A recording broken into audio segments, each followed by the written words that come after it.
Frozen Music is a video series from ABB presenting unique building projects and the architects behind them to a global community.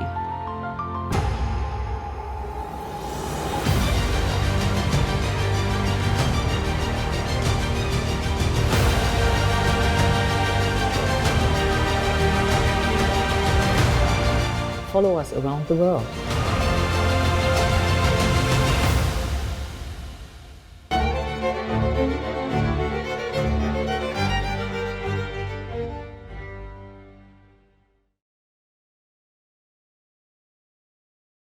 Hi guys. So the title of our project is New Life for the Heart of the City, the journey to a post-retail future. And the project is located in the northeast of England, about 2 hours south of Edinburgh in Sunderland. And the specific street is High Street West within the city of Sunderland. To set some background, in 2020, we published a master plan with the help of Proctor Matthews Architects. We co-master planned the image on the right-hand side, which is a 32-hectare site just on the edge of the city centre as it bounds the River Wear running east to the North Sea. At the heart of that master plan, we set to create a 60% regeneration story and then sat around that a green parkland that would create a new urban quarter and bring the waterside back into the city centre. And at the heart of that, dynamic transport, health and well-being, and a net zero target for 2040. Alongside that, we put a lot of effort and emphasis on co-creation with the community, but equally, we talked a lot about the role of making in the history of the city, which we'll come on to talk about, and its relationship to the economy and the process of fabrication and advanced manufacture that exists in the city today. So the site itself is 33 hectares, outlined in red. At the heart of the master plan, we've got 1,000 new homes and about 1 million square foot of mixed cultural workplace, as well as education and healthcare in terms of built form, and 2 new bridges at the centre of that. We have, alongside that, divided the master plan up into distinct character areas. So we've got Vaux, which we'll come to talk about, on the southern edge, the heart of the city, in orange on the southern edge, which is the heart of this project. And then in blue, light blue, we've got Farringdon Row and Ayers Quay and Sheepfolds as residential areas, all sat around a riverside parkland. And this is a view of Farringdon Row, again, inspired by past forms, silhouette, defensive structures, peel towers, but form of the promontory and outlook for residents becoming a key factor and driver in the design. And then Ayers Quay, at the heart of Ayers Quay is an emphasis on net zero carbon in operation, but also in fabric performance and outlook across the river. Sheepfolds, so on the north of the master plan, looking back to the city centre. Historical references in terms of silhouette, again, at the heart of the project, but equally form factor and passive house design in terms of how their neighbourhoods are arranged in that area. And then, as I mentioned, in the southern area of Vaux, we have what we call the CBD, Central Business District, which houses workplace and cultural buildings. And this is a project which we're on with, which is City Hall, at the centre of the commercial area. And City Hall has a municipal function, but equally it has a community function to serve the residents of the adjacent neighbourhoods. Once we were evolving the master plan, the pandemic was breaking out. Norman Foster obviously had quite a strong view of that. And, you know, the fact that trade would change and it would be more local, less global, that cities would be more green, more walkable, more bikeable, were themes that we were already exploring. And I guess at the heart of his paper was the acceleration of trends that were already underway was going to become more pronounced due to the pandemic. At the same time, we were looking at the high street in the UK disappearing, 50 shops a day. And we sought to then respond, and using that master plan, or that surrogate context that we've created here as a visual, we focused the southern edge of the master plan to answer a new grant funding application that the UK government had set up, which was 380 million. And this master plan, and particularly this piece of work, which we're here to talk about today, High Street West, was one of 3 cities in the UK to secure 25 million of grant funding and to enable the projects. But taking a step back, Sunderland itself moved from an agrarian landscape through the economic boom of the 19th, 20th centuries to become an absolute hub of industry. This is the 1928 view of the site, looking at coal drops and stays, very active city of working landscape created by man, and surrounded by local residents that worked and lived in the site. This was a site that we inherited in 2018, so cleared. And what we wanted to do in terms of our urban strategy for the master plan on the southern edge was to create 3 guiding principles. So the first one was to repair and connect the fabric of the city. The second was to adapt and reuse. And the third was to create a living room and a new heart for the city centre. So in terms of repair and connect, we looked back at that historical context of how the city stretched northwards to the river, the lanes that ran north-south, becoming a driver for how new regeneration and new development could come forward. This boulevard, or this vehicular route here on the left-hand side, really separated the city from the water's edge. And our regeneration story for High Street West was to stretch the High Street northwards and to unify the regeneration with the High Street. So in terms of phasing, what the master plan seeks to do and the project looks to do is to decelerate the amount of vehicular east-west movements, and that would be phased over a period of time to deliver a new sustainable urban drainage strategy, biodiversity, and also a net gain in regeneration in terms of how development could stretch northward and create more north-south connectivity. This is an aerial view of how this site could look as it emerges and the master plan starts to fill out. This is the municipal building that I talked about here, which is City Hall, new hotel, Culture House, which we'll come to talk about, and this is High Street West and Keele Square, which is the heart of the project. So stitching the city back to the riverside and north-south was absolutely fundamental. The other side of what we wanted to focus on was the diversification of the city centre economy, how different uses such as culture, music as drivers of regeneration could come to the fore.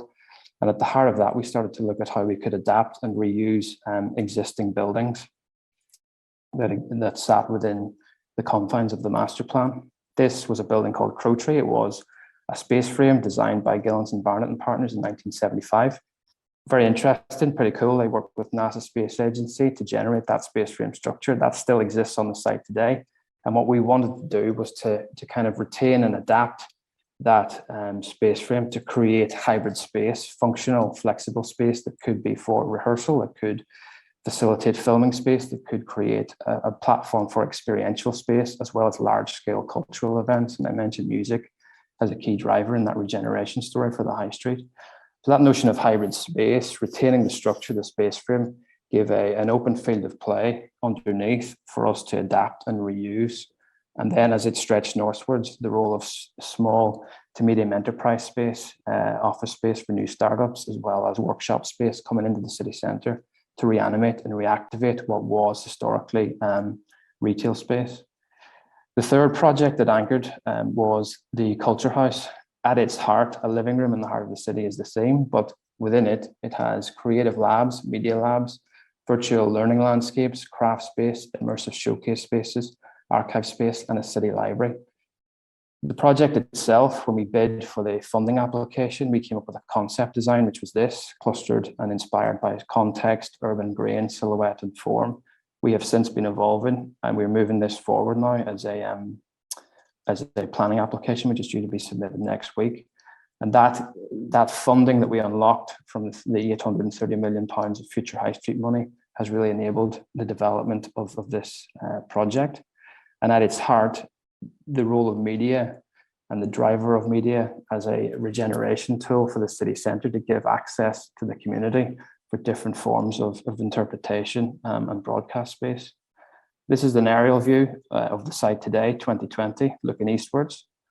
And this starts to envisage how these 3 key projects that sit at the south end of that master plan can come together to reinvigorate the city centre and create a new strategy for regeneration. So in essence, the project seeks to increase social, environmental, and economic value by commercializing space through unique experience and via new centres of cultural gravity, repairing and connecting urban grain, adapting and reusing existing buildings through cultural and even music regeneration, and also the creation of a new living room, a new media lab space library at the heart of the city centre. I believe that is my time. Thank you. Okay, well, thank you very much for that. I just have a quick question before asking the other jurors to comment. clearly the Civic Centre and the Arts Building you are designing, you as FaulknerBrowns will be the architects for those. What about the other buildings? I mean, for example, some of the housing you showed, is that as it will appear, or will that be given out to other architects? Yeah, so co-creation with the community and co-creation with other architects has been at the heart of the scheme. So we're working with Procter Matthews, as I mentioned, on the residential side. They've taken care of that. They're looking at the first phase delivery. I'm just scrolling back to the master plan and some of their work. So yeah, here, so basically Procter Matthews and a local company called Moss & Kerr Architects are working in this area to take forward the first phase. And they have also master planned some of the other areas, and Moss & Kerr again working up here. So local and national architects have come together to create and work with us and collaborate with us on the kind of the master plan strategy, as well as the detailed delivery of some of the buildings. Right. Well, Peter, knowing how much you like English seaside towns, what do you make of this? Well, I mean, Sunderland obviously it was a devil of a problem.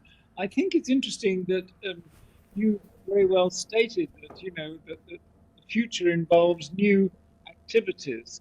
One can't just repeat the same typologies as you know, developers and even nice people have used in the last 50 years, where you get sometimes even good architecture with sort of empty shops and you know, office blocks that have to be turned into housing after all that kind of thing.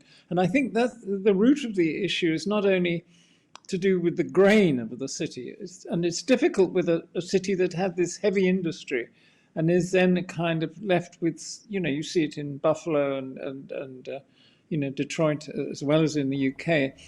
And the question is, what kinds of typologies can be made into an architecture? I could be a little critical and say that some of the buildings look like buildings usually do, even if they're not doing the things that buildings usually do. I think the challenge is to respond to the new typologies. Now, one of the things that you did was to say, well, we can have infinitely interpretable space, which is an old conversation. That's sometimes slightly avoiding the issue. I think that, and then I'll stop in a minute, because I think one of the key things that we have missed is the tradition of backyard industry, or what the Chinese have as a sort of shop house, where you allow for both domesticity and enterprise to occur in the same block or even in the same building. That territory, I think, could be very interesting. I sort of feel that the language could go further. That's what I'm really saying. I think you're right. You know, in our take on the landscape here, local distinctiveness has been key. Adaptation of existing structures and forms and silhouettes that have both kind of cultural and historic resonance has been critical, on how we've kind of pieced some of the edges of the scheme together. And you know, the role of, as we say here, small to medium enterprise space, the process of making in Sunderland, as you'll know, is key. And the granularity and the larger scale formats that the master plan promotes really seeks to address that. You know, could it push further to have active, you know, workshop space and you know, activation of the ground floor of homes is something that the guys are exploring on that first phase of housing regeneration. So, you know, that is coming forward as a theme. Okay. Anko, what do you make of this regeneration in the northeast of England? Yeah, I was wondering, how do you, because it is quite a mammoth task, and in fact, you're working with other architects you're playing the role of somebody who's going to integrate the whole space as it kind of emerges. And I was wondering, what are the kind of parameters that you put out there for co-creation? And what are the kind of challenges you face to kind of get everybody to align to the vision and move forward with a sense of very clear direction? Dan, do you want to take a look at that on it? Yeah, I'll try. I mean, I think one of the parameters we made when we started the master plan was to really look at pedestrian and cycling connections through, and I think using the grain of some of the existing footprints of buildings helped us to do that. But I think that does then allow us, through the sort of parameters we set for other architects, to give them very clear principles for the predominance of pedestrian and cycling through the spaces and connecting this master plan together. I think also, you know, and it's sort of partly the work that we've done, but also partly the geography of the site as well. The position of the river and obviously the park that surrounds it is a really key feature. And I think the way we've reacted to that green space sets very clear parameters for other architects to react to in response. So I think those kind of elements knit the master plan together and give the other architects edges to work with. Yeah, Yeah, I was just adding to it, and also in terms of expression, or I think further to what Peter was talking about, would there be an exchange of what kind of expression or what kind of direction for materials and approach to architecture would be something that you would set out, or that's kind of fairly open-ended? No, that the next phase. So we set a vision master plan that then created an SPD document in the UK, which is special planning documentation that sets guidance. It's not prescriptive, but in parallel with that, we have embarked on and are due to publish design codes for each of the neighbourhoods within it. So whilst we've taken forward some detailed design, we have created a design code for the High Street and the CBD that follows the principles of this. Equally, Proctor Matthews Architects have created a design code for each of the residential areas. They will look at the delivery of some of the housing, but I mentioned another local architect, Moss & Kerr, being involved. And together, the assembly of that codification or guidance is underway and is due to be published in February next year, so that any future collaborating architects that come in, they have that framework to respond to. Right. Mariana, what do you make of this? Here. So I was thinking we use the little time left. We have to walk through a couple more images that you shared, like trying to explain for me a bit the scale and the walkability in this project. And what I feel is like, how is this transition between different areas? Of course, we have the river that is a clear boundary, but the sum of the commerce enters the residential area, or some of how the programs mingle in between the very defined zones that we have in the master plan. I think in a little bit, I didn't quite get the scale of all of it, like how far can you walk in 10 minutes or something like that. Yeah, so to put it into context, this bridge here, which is going to be constructed from February onwards, is 250 meters long. So the walkability is within 10 minutes within the actual red line from north to south. So accessibility wise is absolutely it's reachable, and it is city center, it's compact. But you mentioned something quite interesting there about the fusion of different typologies, and at this point within the master plan here, where the High Street, which we're talking about, reaches out northwards to the river, as well as to commercial workplace and new City Hall. The City Hall, its ground floor, is themed as community space, community event space that could serve residents and visitors. But the building programs around here effectively shake hands, and picking up on some of the other earlier comments about how semi-active or active ground floors on residents here could reanimate the High Street and bring workplace to the fore as well as resident, is something that we start to fuse here. And you know, we always talk about that as a handshake moment, and the building typologies are morphing and evolving as we designed it. This is a framework, but the most interesting point is this area. Can I see some images of this area that you're pointing? Yeah, so Again, this is this is Farringdon Road, High which is just Street. on the northeast. And here I get to the High Street, or the boulevard. So the boulevard at the moment has 4 lanes of east-west movement. We're going to reduce that, as I mentioned. There's a sustainable urban drainage strategy that would sit in there, as well as a biodiversity strategy. But the buildings here, we're looking at residential above SME workplace, so not larger format municipal workplace. So we would have homes, city centre homes, high street homes, above active ground floor. That could be workplace.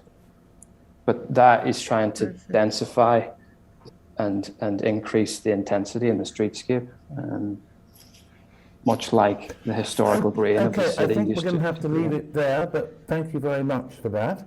Quite a challenge as a project. So we're going to take a short break now before coming back for our next presentation, which will be for Civic.